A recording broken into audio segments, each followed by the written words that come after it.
I think that my husband and mother-in-law are using me for money. It's not an easy thing to admit that you're being used, but sooner or later the truth comes out. No matter how the person's using you and tries to hide it, they always tell on themselves. Now that it's happened, I'm questioning myself about a lot of things. Are their feelings about me real, or have I been used the entire time that I've stayed with them? Maybe I've been too dumb to even notice. Too desperate for my family to notice that my family is trash. Surely, that would explain their change in attitude toward me lately. It all started when I came home from work one day. I had a big day at work. A lot of changes happened. I told my husband that I would need a nice warm bath when I got home, and also a ton of junk food. I wasn't okay. When I got home, those were made for me, and then I slept. Not long after, my mother-in-law came to ask me if I wanted to eat. Well, I told her that I did not have an appetite, and she asked me what the issue was. I told her that I might as well have lost my job. I think it was something along those lines, and she did not even wait for me to give her further context before she left the room. I went back to sleep, and they did not wake me up. I heard them discussing something very loudly, but I was too loud just to focus on it. If they did not tell me what I said the next morning, I would have not known at all. I was delirious, I was out of it and stressed, and I was not to be taken seriously. So, the next morning when I went down for breakfast, everybody was giving me the cold shoulder. When my husband was driving me to work, he asked me when my final day would be. I asked what does he mean, and he just said that he's been discussing with his mother. He said that it's just so out of the blue. What have I done to lose my job? He seemed more upset about this than me, and the more he spoke, it seemed to me that he was blaming me for what happened, as if their lives would be ruined if I didn't have income. That was a bit funny because his job was well-paying as well. We both agreed to spill any bills and costs that we have, and, well, now that I think about it, I'm the one who pays for most things lately. I've started to realize that he's been finessing me into paying for most of the bills. He promises to pay me back or to get the next one, but it does not happen. I hate having to ask things more than once, so sometimes I let it go when he does not pay me back. I've never been a person who lets money get in the middle of everything. Besides, he's a model husband. I don't have to shout at him to clean up after himself. He just does it. He always just makes sure that the exterior of our house looks great. When I need him to run an errand for me, he does it. He also drives me anywhere that I need to go. I can drive, but cannot physically bring myself to do so. Something happened in the past that's put me off driving for years. Maybe I'll tell you about it if there's an update anyways.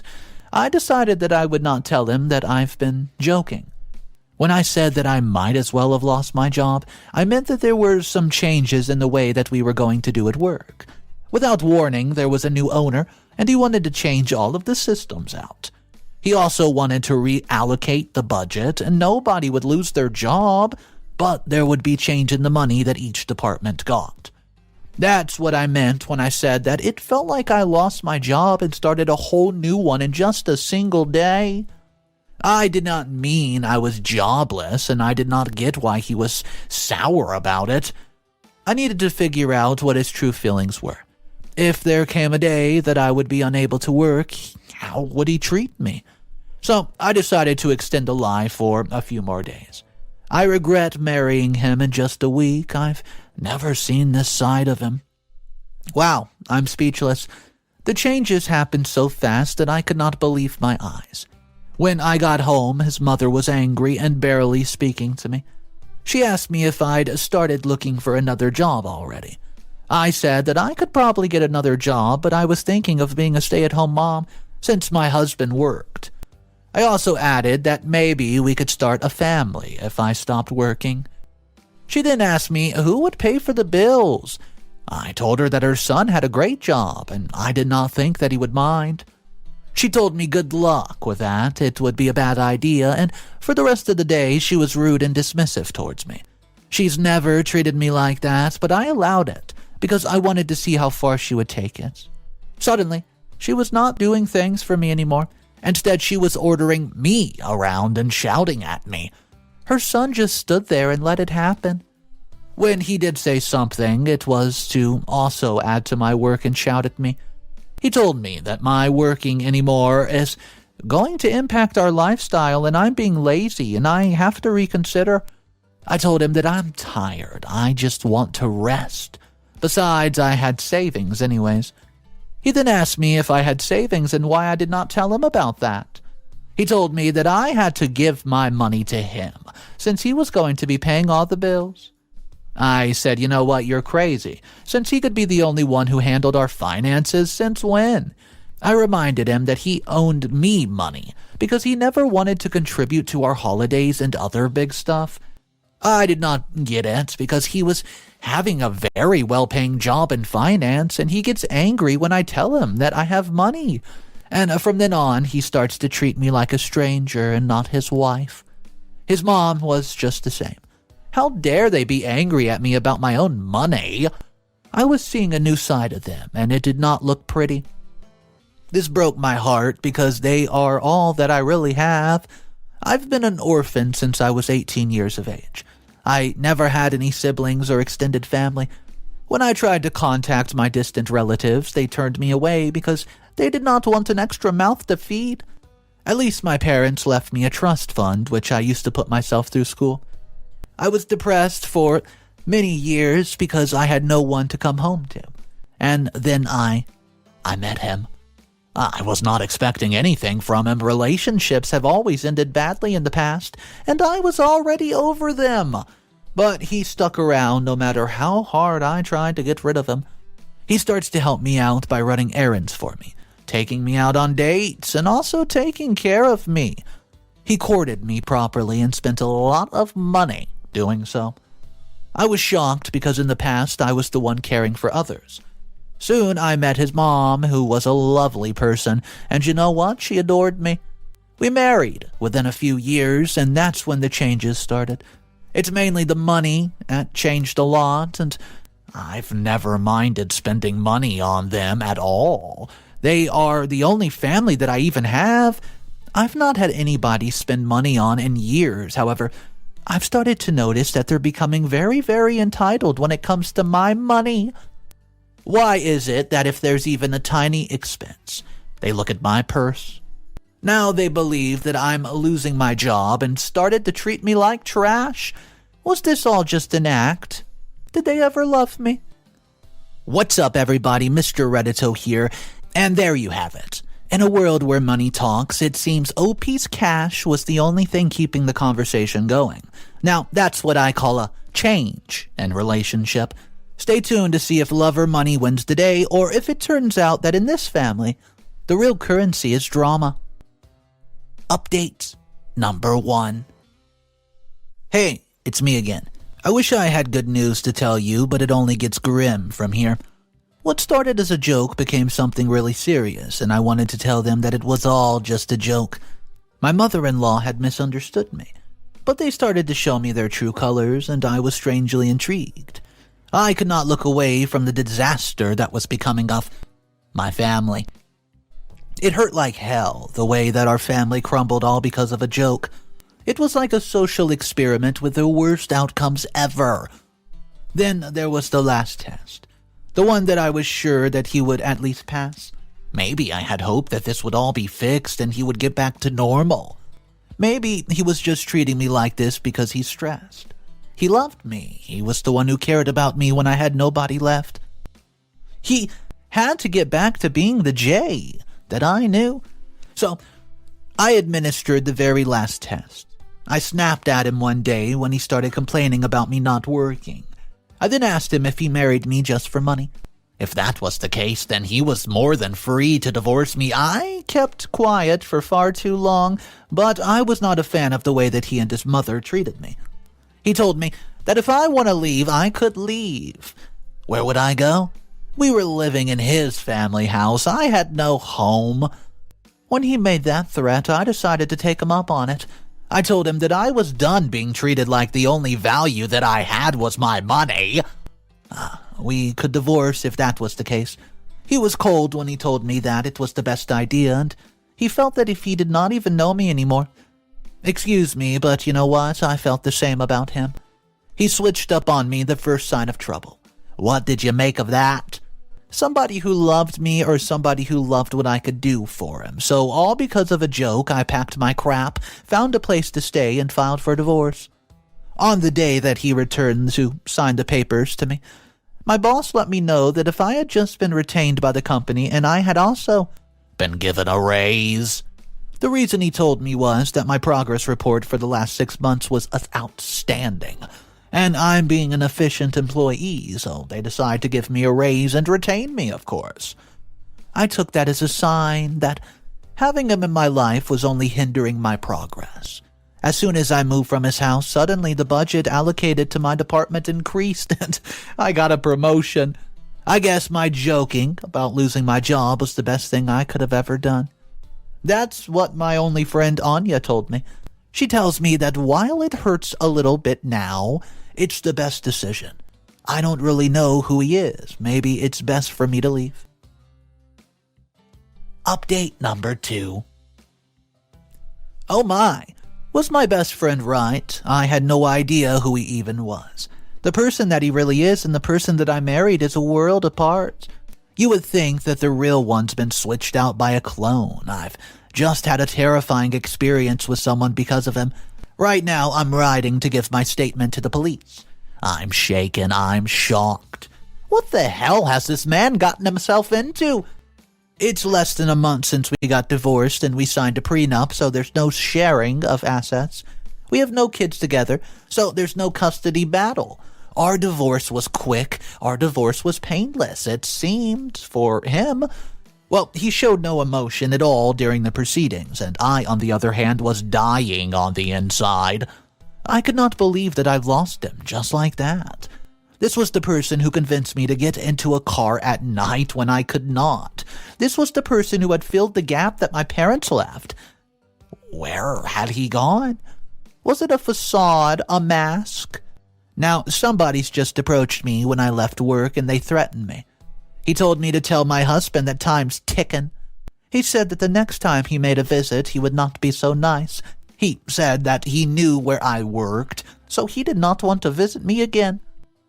Well, I'm scared. He just left, and the man had a dark aura about him.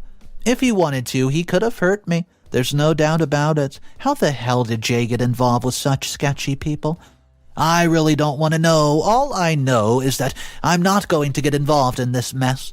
I'm not going to give him any money so that he can get these people off his back. Now, he's going to have to deal with them, and what I'm going to do is go to the police and see that they can do something to protect me. I'm a woman, living alone. Who knows what can happen? I'm also going to send a very strong worded message to him telling him to call his people off. If this is the stuff that he's involved in, I'm glad that I'm out of his life. I've already lost my parents.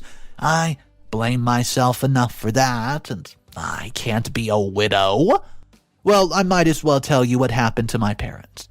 They are taking too long to call me in, and I need something to pass the writing time, so, writing this stuff down's always been helpful to me.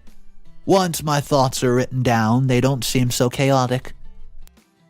On my 18th birthday, my parents decided to buy me a car.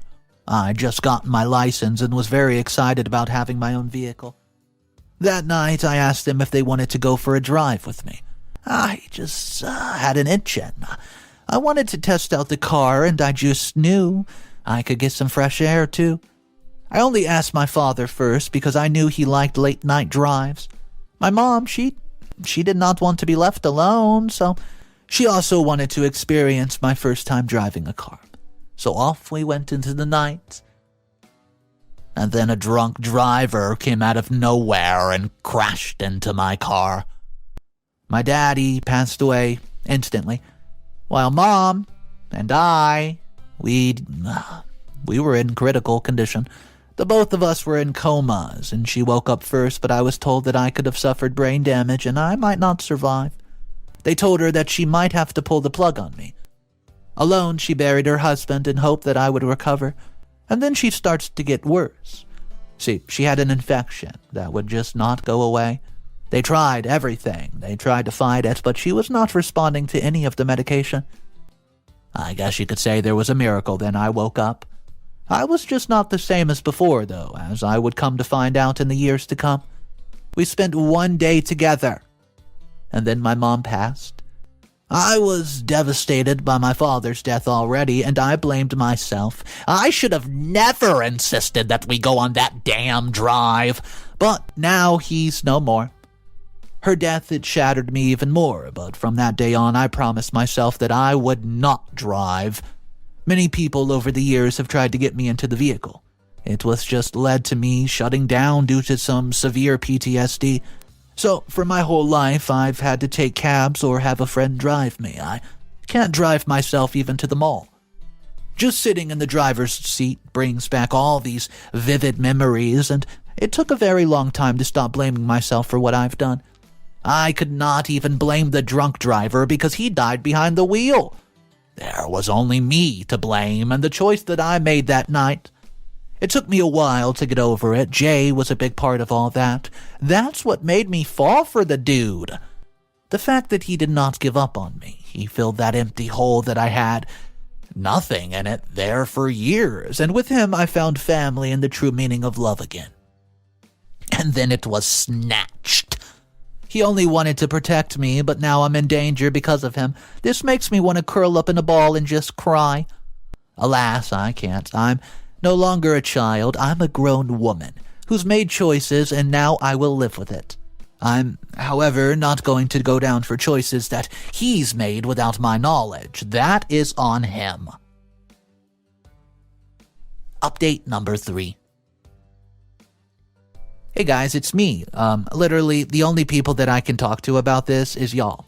I'm going to be very, very subtle, as I don't want to get into trouble, and I don't want this information to go into the wrong hands. I'm supposed to keep this a secret. I guess the best place to hide a secret's in plain sight, which is what my mother-in-law and husband have been doing for, years. I can't believe that I was blind, that something so disgusting was happening under my roof. How could they do that to themselves when they know how I feel about things like that? I've often spoken about people I've met in life whose lives have been ruined by the very same things that have chose to partake in. Now, they're in trouble and need me to save their life. I so wish that I could erase the information that they've just given me from my visuals and my mind, and I can't, and now I'm burdened by the duty I feel towards them. I should have just filed my police report and stayed careful. I should have never gone to my ex's house to confront him, only to find him half dead. He'd been beaten to the point that I could not recognize him. His mom was shaking and crying, saying that it's all her fault. So first we made sure to get him help, and then I grilled her on what happened. I asked her if it had anything to do with the person who threatened me. When I mentioned that fact, I had gone to the police, she absolutely panicked. She said I should have never done that because the police cannot help us. I asked her what was so bad that the police simply couldn't do something about it. She told me not to tell a soul, but I could not keep this to myself. It turns out that she and her son have had certain vices for several years now. It all started after his father died. They bonded over that vice to reduce the pain, and they also kept each other in check to make sure that they would not fall off the wagon. They tried to stop, but they always went back for a little more. When Jay married me, he swore it off. But then work started to stress him. Day after day, and I guess he got some new contacts who apparently had some very good stuff. It was expensive, very expensive, and in addition to that, they were very unreasonable. Soon enough, a lot of money started to go into that hobby. When he did not have money for it, the supplier was very understanding, and he allowed him to take out a loan. He had no idea that his mom was taking out a loan too. They tried to hide what they were doing from me. They also hid how extreme their addiction was from each other. That's until the man came to collect. Not long after the divorce, and they realized that they were in financial trouble, I was already gone. I did not have a job, so they could not get help from me. That's when I interrupted her to tell her that, it had been a joke. She forgot all that she's been saying, and she was spitting hot fire. She said that they were in that situation because of me. If I had not lied about losing my job, then they would have had money to pay these people. I laughed. I asked them how they were going to get the money from me. Did they plan to rob me so they could get it? Did they plan to trick me so that I could help them out of their mess? I told her that I had no right to have to help them. She and her son hid their vices from me for years, and I was actually living with addicts. I had no idea I was suffering financially to take care of these selfish people. And now he was in the hospital fighting for his life. She was probably next, and she then said that it did not have to be that way. She said that those people were very dangerous and that there's no way that she could get her money on time. So she asked me to please bail them out. She said that they would be eternally grateful if I did it. She added that they would pay me back the money on time. They could even put the house in my name for the period that it took for them to pay me back. Do you know what my answer was? Hell no. There's no way that I'm getting involved in such things. They got themselves into this mess and they can get themselves out of it. And how about the way that they treated me when they realized that I was no longer going to be their little cash cow? Clearly, I did not know them the way that I thought I did. What guarantee did I have that they would pay me back? Both of them were liars. The both of them were despicable. I was glad to be rid of the both of them. Update number 4. OMG. That's all I can say right now. What the hell? What is this world that we live in? What is this world that I live in? There can't be anyone up there looking down upon us, allowing such things to happen in this world. I know I said that they did not deserve my help, but they did not deserve this harsh of an ending. How does this even happen? Do we know who anyone is anymore? I have so many questions, and so does everyone. I seem to be at the center of a storm, and I'm scared that I'll be whisked away. I pray that I'm able to get through this one. I can't go through another of those terrible times. Why has the Grim Reaper decided to visit me twice in this lifetime? And twice it's taken again. A week ago, my mother-in-law and my ex-husband were gunned down inside of their home. 2 suspects apprehended, and the shootings linked to drugs. I guess I can say it now. The cat is out of the bag. The cops have already taken my statement, and I've told them everything that I know. I don't know much, just what my mother-in-law's told me and what happened to me. There's also my police report evidence. They also did a thorough investigation and questioned the suspects. Well, as you can probably imagine, the suspects won't talk. But the cops managed to track down the man who ordered the hit. You see, he's a very dangerous drug dealer around here who has spent years in prison. They took him in, but no one knows if he'll stay in there. For now, I'm staying at home. The family's arranged for a guard to watch me 24/7 because they fear those people will come for me. I've been unable to sleep all week, and when I close my eyes, I see his lifeless body. It hurts my heart because in spite of all this, I loved him. I've been blaming myself. What's wrong with me? Why must I lose my family all the time? Surely there has to be a curse on me. I've lost 2 people again this time, and surely there's a dark cloud following behind me. In a couple of days, I'll have to bury a mother and a husband, and I know that we're divorced, but the ink is barely dry. His family does not believe in the concept of divorce being able to sever family ties, so I'm in mourning and I'm torn. Everything in my head's colliding with each other. I wish that I've been more awake and realized that they were doing drugs right under my nose. I would have been able to put a stop to it, or at least tell the family so they could step in.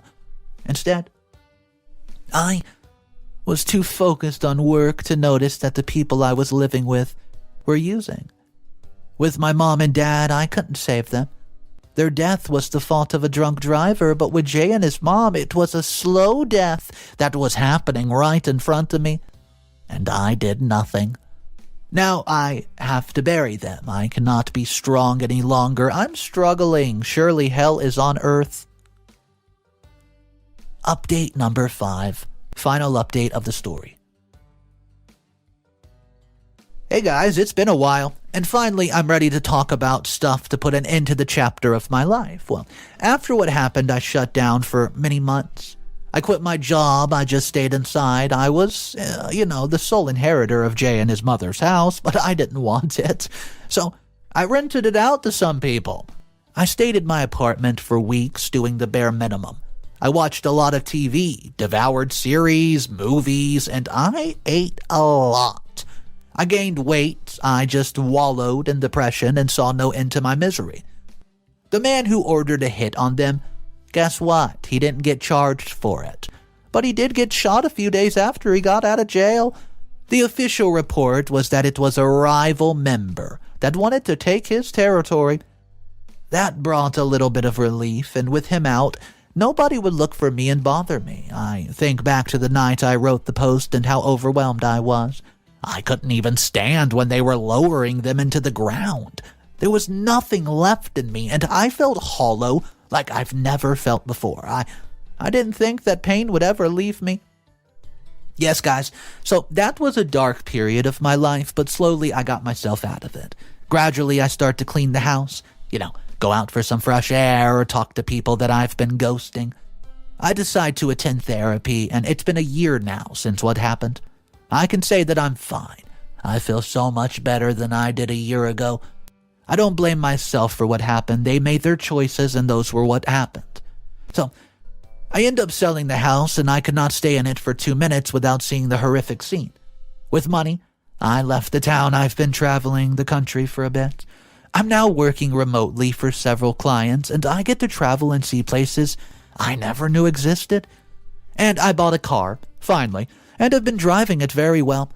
Therapy has helped me to deal with the older grief and be able to drive a car, and a lot of people look past it and think it's just talking about your problems to someone. I'm telling ya, it's more than that. It's a way to unburden yourself, and I've done just that. The past year's been transformative for me. I've learned how to laugh and smile once again. I've learned that there's more to life than just working. There are sights to see, food to be had, and people to meet. I've become very rich when it comes to social life. Everyone that I know and I go to see them in places, I end up leaving with a couple more friends. Those friends have helped me heal in ways that I never knew were possible. Anyways, I must say goodbye to you all. The people that I'll probably never meet, but I've, had a talk with y'all and it's impacted my life. The people who know me better than the most, and now I shall carry on because I can.